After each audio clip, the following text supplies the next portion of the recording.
Normally, pag i-repair ang barko namin sa isang lugar, ang unang inaasahan agad namin dyan, mamasyal.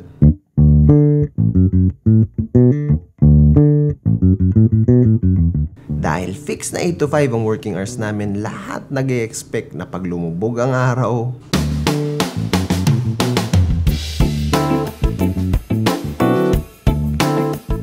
pero ang hindi namin natansya ay yung mga problema na kahit alas 10 na ng gabi, bumabanat pa rin kami.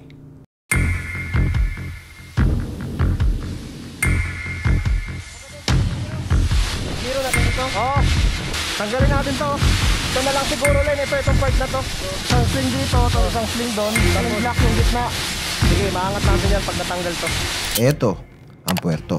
Na dumating kami dito nagkaroon ng blackout at dahil doon nakikonek na kami ng kuryente sa kanila. Naibalik na ang kuryente pero dahil din doon nagkaroon ng komplikasyon ang mga crane namin. Ready na? Isang sling. Sling block dito, tapos magbibigay kayo ng isa dito. Itali to para nakapermi na nakaganyan, no?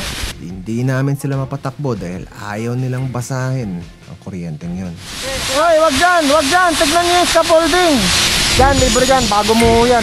Nakaschedule sila para i-repair kinabukasan at hindi yun magagawa hanggat hindi naaarya ang mga kable. Pwede yan, dalawa naman eh. Ganito na lang gagawin natin, gan. Ang plano, imamano-mano ng mga makinista ang pag-arya sa loob ng crane pero dahil sa bigat ng mga kable sa gitna, hindi nito maaarya ang hook. Kaya pupwestuhan namin ito sa baba para hilain ng chain block. Ito na, konti na lang to. Yo, dito sa port side, pasilip ako ng hoisting ko ng itsura.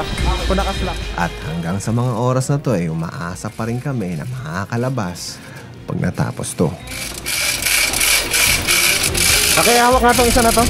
Pakihawak. Pero hindi namin inasahan ng trabahong to aabutin ng mahigit 24 oras.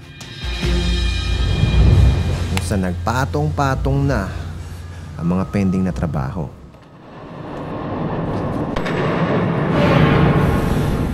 Nandito tayo ngayon sa ilalim ng DVD tank kasi may leaking. Silipin natin yung nire-repair nila. Show me. Shipmate. Isa to sa pinaka-kritikal na kailangang ayusin bago nila kami payagang makabiyahe. Pag walang kargada ang isang barko para tong isang tabo na nasa itaas ng tubig. Magalaw at kayang-kaya tong pabagsakin ng mga alon. Pero dahil sa sistema ng ballasting kaya nitong kumuha ng tubig sa ilalim papunta sa mga tangke para gawing kabigat at mailubog ang sarili niya. Pero ngayon, ang linya ng sistemang yun may butas. Sa ngayon inaayos nila to habang ako naman sinisigurado na nag-iisa lang ang butas na to. Be, pasok. Isa to sa pinakadelikadong parte sa barko na hindi basta pwedeng pasukin. Magkita na lang tayo sa entrance, be. May mga safety procedures na gagawin at bukod doon, dapat may komunikasyon ka sa labas. Sige, saglit. Kamo, 5 minutes lang. Akyat na ako. Sir, 5 minutes daw sir. Akyat na si Sir. Sa'yo entrance dyan? Tara. 10 na lang. Yes sir. Nandiyan si Elec. Dito sila, oh. Ha? Ang bawat bodega ng barko may tinatawag na bilge. Ito ang mga compartment sa kanto na kayang higupin ng mga tubig sa loob ng bodega at ilabas papunta sa dagat. Kadalasan namin itong ginagamit sa paglilinis pero sa ngayon, due na para palitan ang iba. Sa bilge yan. Pero stop-up siya. Port side nando, sira. Ngayon, nag-iikot si Elec para masigurado na pagdating ng final inspection, gagana ang mga sensor nito. Bali ang ano yan, number 2. Number 2. Sabi mo, akit na tayo. Akyat na kami sir. Akyat na. Habang kami naman, dahan-dahang pinaplansya ang mga trabaho sa deck. So, nakadikit na ulit kami dito sa bagong puerto namin. Mas malapit sa labasan. At, subukan natin mamayang hapon kung makakalabas tayo. So far, medyo madami pang pending. Pero, Nagbukas na ako ng drain valve, Dave. Tapos pakisabi kay Peter, weldingin niya kamo to. 2 gasket missing. Okay. Safety belt, kabra, sigud dire unya. Dili lang tama. Oh, hanto diha lang. Yab scraper jet. Dahil bukas, sasampa ang magdedesisyon ng lahat.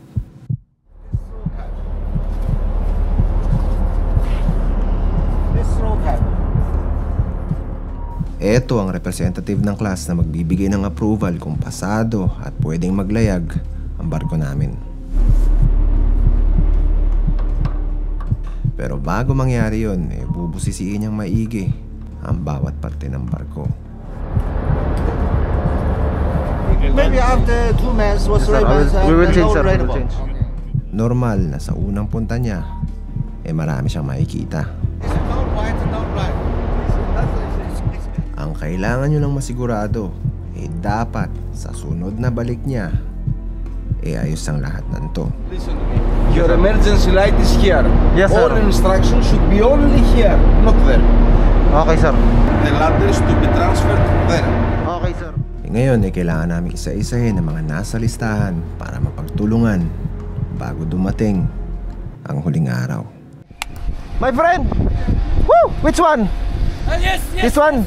Tauhin mo, Dave. Tauhin mo yung ano. Ito.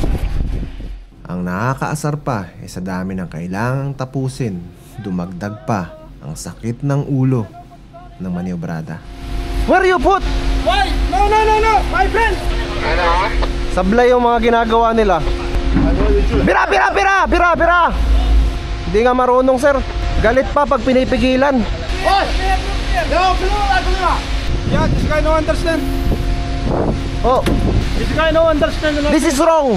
No understand. Only put her up there, you know. Malaking barrier ang komunikasyon sa lugar na to na umabot sa punto na mismong piloto bumaba para tumulong. Mr. Pilot, look what he did. But this rope dangerous chief. I know.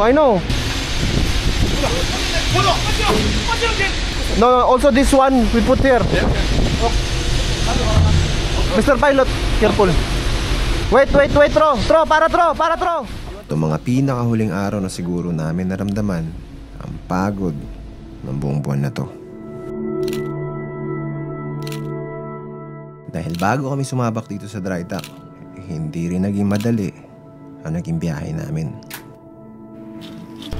Tapos na ang 3. So ngayon dalawang bodega na lang. 2 tsaka 1. Pero ngayon kasi 11:30 na. 2 araw na walang tulugan dahil sa pamimintura at 5 araw ulit na bakbakan dahil sa operasyon. Pwesto mo muna, paposto ako na magre-refill. Tama na swing. Dito.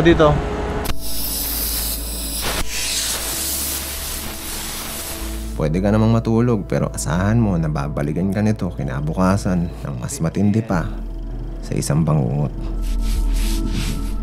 29 hours na kami gising. Kala namin makapagpahinga na kami. Tingnan tumawag yung piloto. Sasampa daw siya in 2 hours. Kaya hanggat kaya, tinatapos namin to.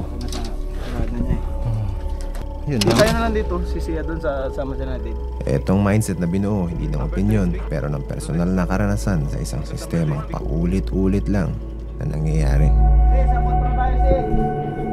See, dalawa na lang kayo ni Dave dito. Pwede namang magreklamo pero alam mo na sarili mo lang ang nakikinig. Dahil eto ang buhay na pinirmahan mo. Pero ang habol nito, talinis nito, grabe effort dito eh. Pero kayod lang dahil sa gitna ng lahat ng to, subok ko na rin na kung wala kang tulog, gising din at palaging nanonood ang nag-iisang tropa natin sa itaas.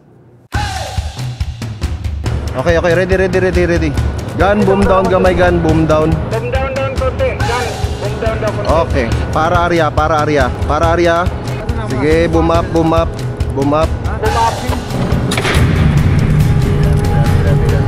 Para. Yeah, it's okay.